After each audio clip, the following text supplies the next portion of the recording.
भांति इस चित्र के अंदर ये सृष्टि को एक चक्र के रूप में, साइकिल के रूप में दिखाया गया है। इसमें 4 युग दिखाए, सतयुग, त्रेता युग, द्वापर युग और कलयुग। तो ये चारों युगों का जो चक्र है वो चलता रहता है, वो कभी बंद नहीं होता है, जिसको बोलते हैं अनादि अविनाशी चक्र। जैसे जन्म मृत्यु का चक्र होता है, दिन और रात का चक्र होता है, ऐसे ये 4 युगों का चक्र इस चित्र के अंदर यहाँ बीच में स्वस्तिका भी बनाई हुई है। स्वस्तिका जब बनाते तो उसके 4 भाग समान होते हैं, कोई छोटा कोई बड़ा, कोई की लाइन छोटी कोई की बड़ी, इस प्रकार से नहीं होती है। ऐसे सृष्टि के अंदर जो 4 युग हैं तो चारों युगों की आयु समान है, किसी के ज़्यादा किसी के कम। जैसे कोई सोचते ना सतयुग बहुत लाखों साल का है, कलयुग इतने, लेकिन इसमें सब समान बताया है, स्वस्तिका के समान। तो इसमें बताया गया है कि जो सृष्टि का चक्र है जिसके अंदर हम 84 जन्मों के चक्कर में आते हैं, इस सृष्टि के अंदर सबसे पहले सतयुग और त्रेता युग जो है, जहाँ पर एक धर्म है, एक राज्य, एक भाषा है। उसके बाद जब द्वापर युग में आते हैं तो अन्य धर्म आते हैं, जैसे इब्राहिम है, बुद्ध है, जीसस क्राइस्ट है, ऐसे अन्य धर्मों की स्थापना यहाँ पर होती है। फिर कलयुग के अंदर आते हैं तो और भी छोटे बड़े जो भी मठ है, समाज है, सब यहाँ पर आ जाते हैं। कलयुग को काला दिखाया है, सतयुग को सुनहरा दिखाया है। तो वहाँ पर सब सुख शांति पवित्रता है। यहाँ कलह कलेश दुख अशांति ये सब बढ़ गया है। तो ये जो जैसे सृष्टि चक्र है, इसमें 4 युगों का जो है, हर एक युग की आयु 1250 साल है। ये सारा मिलकर के 5000 साल का एक चक्र होता है।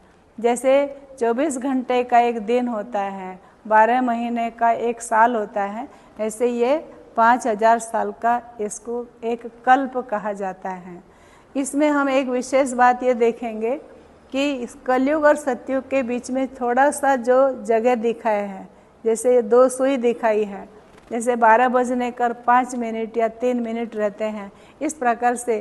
तो यहाँ पर ये 2 युगों के बीच में एक छोटा सा संगम युग, जैसे हम एक कभी कभी नहीं का 3 साल के बाद ऐसे पुरुषोत्तम मास कहते कि अधिक मास है, पुरुषोत्तम मास है, ऐसे ये अधिक युग है जिसको पुरुषोत्तम संगम युग कहा जाता है।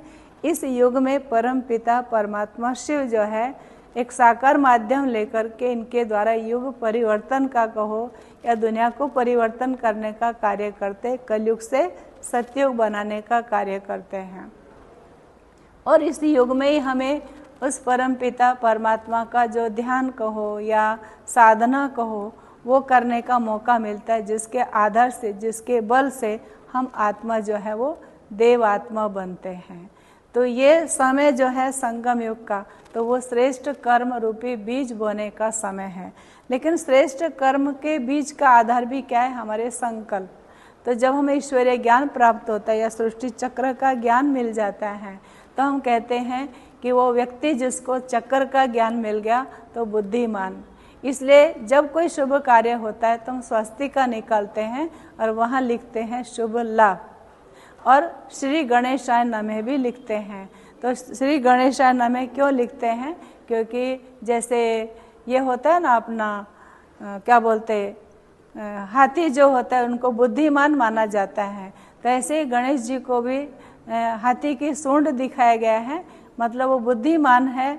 जिनको पूरे चक्र का ज्ञान मिल गया तो बुद्धिमान बन जाता है, इसलिए उनके इसमें स्वस्तिका निकालते हैं और श्री गणेशाय नमः लिखते हैं, क्योंकि उनको बहुत बुद्धिमान माना जाता है, बुद्धि का देवता कहा जाता है, विद्यापति कहा जाता है। ऐसे जब हम कोई ईश्वरीय ज्ञान के आधार से इस सृष्टि चक्र का 4 युगों का 5000 साल का ज्ञान मिलता है तो हम आत्माएं भी बुद्धिमान बनते हैं, या जिसको कहें दिव्य बुद्धि हमें प्राप्त होती है, या कहो हम त्रिकालदर्शी बन जाते, क्योंकि हमें पूरा कालों का ज्ञान मिल जाता है, आदि मध्य अंत का ज्ञान प्राप्त होता है। तो ये ज्ञान प्राप्त होने का जो समय है ये पुरुषोत्तम संगम युग ही है, जबकि युग परिवर्तन की वेला है। तो युग परिवर्तन की वेला, परमात्मा हमें परिवर्तन करने के लिए आते हैं, तो जब हम उनके सानिध्य में रहते, उनका लाभ लेते हैं, तो हमारा जीवन भी कई जन्मों के लिए, जन्मांतर के लिए श्रेष्ठ बन जाते हैं, हम देव पद प्राप्त करते हैं। ओम शांति।